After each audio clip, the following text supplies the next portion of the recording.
My name is Jitendra Prajapat. Paramedical वाला के YouTube channel पर आप सभी का स्वागत है। आज अपनी ये video DMLT, DRT, DOT, ophthalmic, DSCG, endoscopy and BMLT, BRT, BECG के अंदर आने वाले थ्योरी एंड MCQs के लिए बहुत ही इम्पोर्टेंट होने वाली है और मेडिकल एंड नॉन मेडिकल के अंदर आने वाले MCQs के लिए बहुत इम्पोर्टेंट होने वाली है। यदि कोई भी स्टूडेंट चाहे तो ये थ्योरी के रूप में भी लिख सकता है। तो ये आज ये अपनी वीडियो है जो introduction of haematology and basic knowledge of blood के ऊपर होने वाली है, जो सभी स्टूडेंट के लिए महत्वपूर्ण होने वाली है। तो सबसे पहले अपन इंट्रोडक्शन ऑफ हेमेटोलॉजी। तो हेमेटोलॉजी दो शब्दों से मिलकर बना होता है, हेमा एंड लोगस। तो ये दोनों शब्द किस भाषा के शब्द है? ग्रीक भाषा के शब्द है हेमा एंड लोगस। हेमा मतलब ब्लड, लॉजी मतलब स्टडी। तो इसकी डेफिनेशन क्या हो जाएगी? साइंस की वह ब्रांच जिसमें हम ब्लड एंड ब्लड डिसऑर्डर की स्टडी करते हैं, उसे क्या बोलेंगे?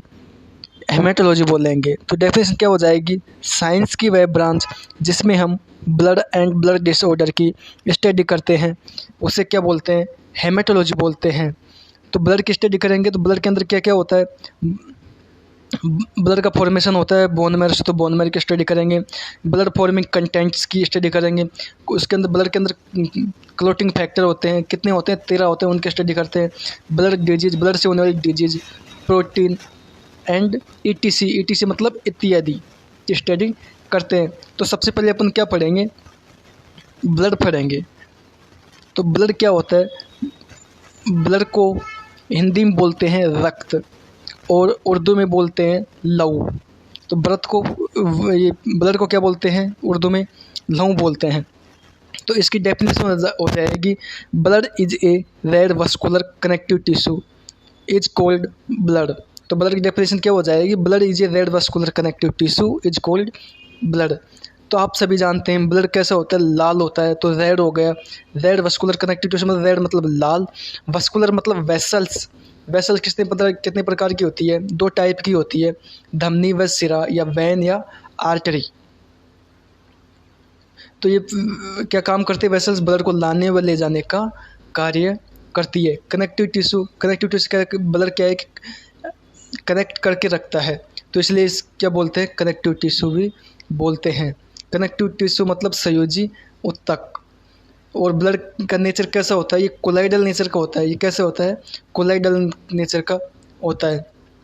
और बॉडी वेट के अनुसार एक पर्सन के अंदर कितना ब्लड होता है? 6 से 8% ब्लड होता है। यदि किसी पर्सन में 70 किलो वेट है तो उसके अंदर कम से कम कितना ब्लड होगा? 5 से 6 लीटर ब्लड होगा। अब अपन देखते हैं ब्लड का फॉर्मेशन कहाँ होता है। ब्लड का फॉर्मेशन जो माँ के पेट में बच्चा होता है तो उसको बोलते हैं अपन भ्रूण, हिंदी में। इंग्लिश में एम्ब्रायो या फीटस बोलते हैं। तो कहाँ होता है फॉर्मेशन? बच्चे के अंदर लीवर में होता है। ब्लड का फॉर्मेशन बच्चे के अंदर लीवर में होता है। और जो एडल्ट होते हैं उनके अंदर होता है बोन मैरो के अंदर। बोन मैरो को हिंदी में बोलते हैं अस्थि मज्जा। यदि आपने कभी देखा होगा बोन मैरो, यदि आपने कभी चिकन खाया हो या मटन खाया हो, तब आप हड्डी चूसते हैं तो उसके अंदर वो जालीनुमा संरचना दिखती है। चूसने के बाद जो जालीनुमा संरचना दिखती है रेड कलर की, उसे क्या बोलते हैं अपन? बोन मैरो बोलते हैं। तो एडल्ट्स के अंदर कहाँ होता है फॉर्मेशन? बोन मैरो के अंदर होता है। और भ्रूण या एम्ब्रायो या माँ के पेट में बच्चा है तो उसका कहाँ होता है फॉर्मेशन? लीवर में होता है। ब्लड का स्टोरेज होता है स्प्लीन के अंदर। और ग्रेवयार्ड मतलब कब्रिस्तान, स्प्लीन को ब्लड बैंक भी कहते हैं, ब्लड का कब्रिस्तान भी कहते हैं। स्प्लीन को हिंदी में बोलते हैं तिल्ली, हिंदी में प्लीहा और तिल्ली के नाम से भी जाना जाता है। अब अपन पढ़ेंगे ब्लड के फीचर्स या फिजिकल कंस्टेंट ऑफ ब्लड। तो सबसे पहले क्या देखते हैं, वॉल्यूम, सेकंड नंबर पर पीएच, थर्ड नंबर पर देखते हैं विस्कोसिटी, चौथे नंबर पे इसकी स्पेसिफिक ग्रेविटी और पांचवें नंबर पर है ऑस्मोटिक प्रेशर। तो एक पर्सन के अंदर, मेल के अंदर पहले देखते हैं वॉल्यूम। तो मेल के अंदर कितना ब्लड होता है, 5 से 5.5 लीटर, और फीमेल के अंदर 5 लीटर ब्लड होना चाहिए कम से कम। सेकंड नंबर पर पढ़ते हैं अपन पीएच। ब्लड का पीएच कितना होता है, 7.35 से 7.45। यदि ब्लड आपसे यदि कोई कंपटीशन एग्जाम में पूछ ले कि वेंस के अंदर ब्लड होता है उसका पीएच कितना होता है, और आर्टरी होती है उसका पीएच मान कितना होता है, तो वेंस के अंदर जो ब्लड अपना प्रवाहित होता है या बहता है उसका पीएच होता है 7.35, और जो आर्टरी के अंदर ब्लड बहता है उसका पीएच मान होता है अपना 7.45। यदि पीएच 7.35 से कम हो जाए, ब्लड का पीएच 7.35 से कम हो जाए, तो उस प्रोसेस को क्या बोलेंगे, उस प्रोसेस को बोलेंगे अपन एसिडोसिस। यदि ब्लड का पीएच 7.45 से अधिक हो जाए तो उसे अपन क्या बोलेंगे, एल्केलोसिस। उस प्रोसेस को अपन एल्केलोसिस बोलेंगे।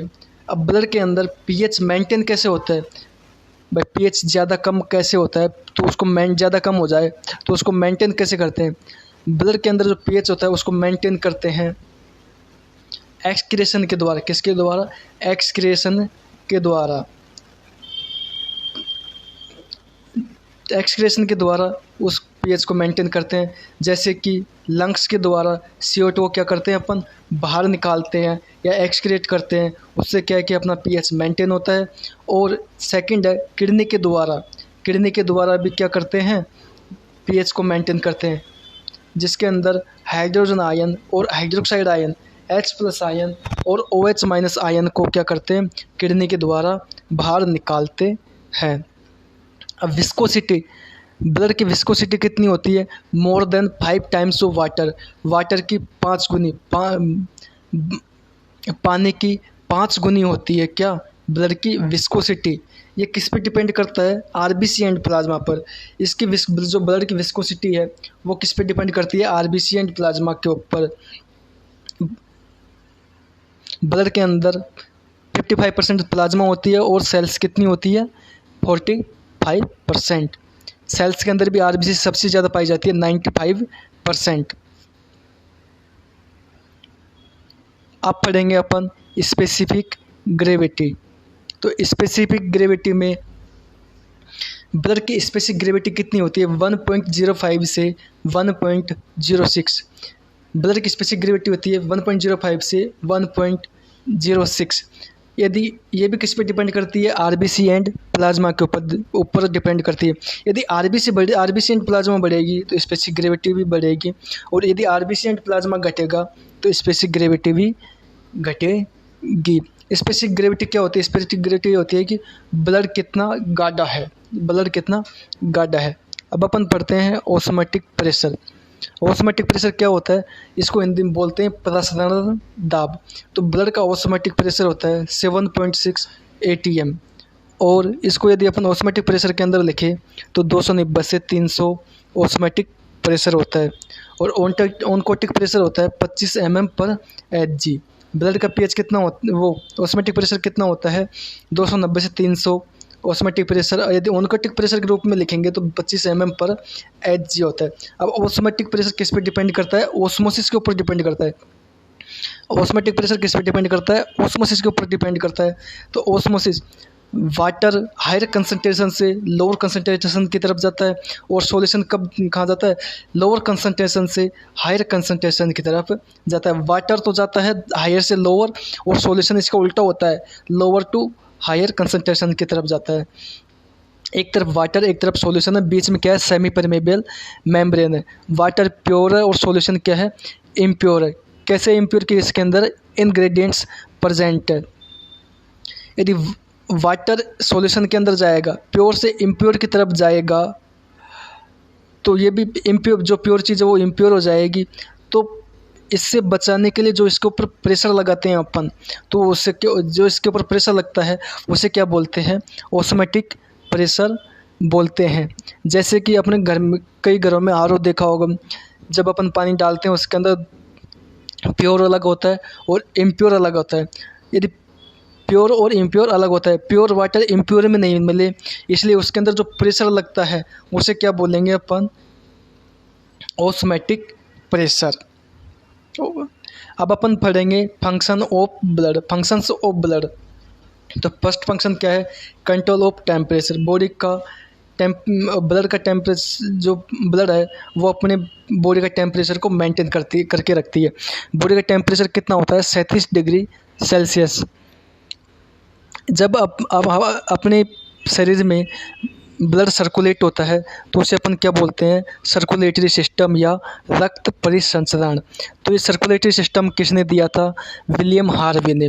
और विलियम हार्वे एक बात और बोलते हैं, जब तक बॉडी में ब्लड सर्कुलेट करेगा तब तक बॉडी का टेम्परेचर 37 डिग्री सेल्सियस रहेगा। तो ये ब्लड क्या है कि टेम्परेचर को मेंटेन करके रखता है, अब किसका, अपने बॉडी का। 120 की स्पीड से जाता है। ब्लड प्रेशर कितना होता है, 180 से 120 mmHg। बीपी नॉर्मल कितना होता है, 80 से 120। 80 की स्पीड से तो आता है और 120 की स्पीड से ये सर्कुलेट करता है। सेकंड है function regulate pH and hormone. ये रेगुलेट करता है पीएच और हार्मोन को। थर्ड क्या है, पोषक पदार्थों को परिवहन। यह पोषक पदार्थों का ट्रांसपोर्टेशन भी करता है। न्यूट्रिएंट्स को टिश्यू तक जो पहुंचाने का कार्य करता है या जो प्रोसेस होती है उसे क्या बोलते हैं अपन, ट्रॉफिक बोलते हैं। ट्रॉफिक के माध्यम से जो पोषक तत्व है वो टिश्यू तक पहुंचाए जाते हैं। चौथा फंक्शन है गैसेज का ट्रांसपोर्टेशन। ये क्या करता है, गैस का ट्रांसपोर्ट भी करता है। ऑटो करता है ये फ्रॉम लंग्स टू सेल्स। ये ऑटो को अपने फेफड़ों से कहाँ तक पहुँचाता है, सेल्स तक। फेफड़े क्या काम करते हैं, ये अपने गैस का टैंक होता है, ये टैंक की तरह काम करता है। फेफड़े क्या काम है, ये गैस को एक टैंक की तरह भर के रखता है, जो फिर लंग्स को, सेल्स तक पहुँचाता है ऑटो को। और CO2 को जो ब्लड है, CO2 को सेल्स से लंग्स तक वापस लाती है। ब्लड तो लाने व ले जाने का काम करती है। और अपने जो फेफड़े होते हैं वो एक किसकी तरह काम करते हैं, एक हवा के टैंक के रूप में काम करते हैं ये। पांचवा फंक्शन क्या है इसका, एक्सक्रीशन। जैसे उत्सर्जित पदार्थों का परिवहन या उत्सर्जित पदार्थों का ट्रांसपोर्टेशन। वेस्ट मटेरियल का ट्रांसपोर्टेशन, कि वेस्ट मटेरियल का ट्रांसपोर्टेशन करता है। जब ब्लड वो होता है, फिल्टर होता है, किडनी में जाता है फिल्टर होने के लिए, तो बढ़िया ब्लड निकलता है। और जो वेस्ट मटेरियल है, यूरिया, क्रिएटिनिन, उनको बाहर निकाल देता है, एक्सक्रीट कर देता है किडनी के थ्रू। और अपशिष्ट पदार्थों को, एक खाना खाने के बाद जो पचित पदार्थ है वो तो अपने ब्लड में मिलके वो पूरी बॉडी में सर्कुलेट हो जाता है। जो अपचित पदार्थ है उसको एनएस के द्वारा बाहर निकाल दिया जाता है। छठा फंक्शन है इसका प्रोटेक्शन। एनएस के द्वारा बाहर निकाल दिया जाता है।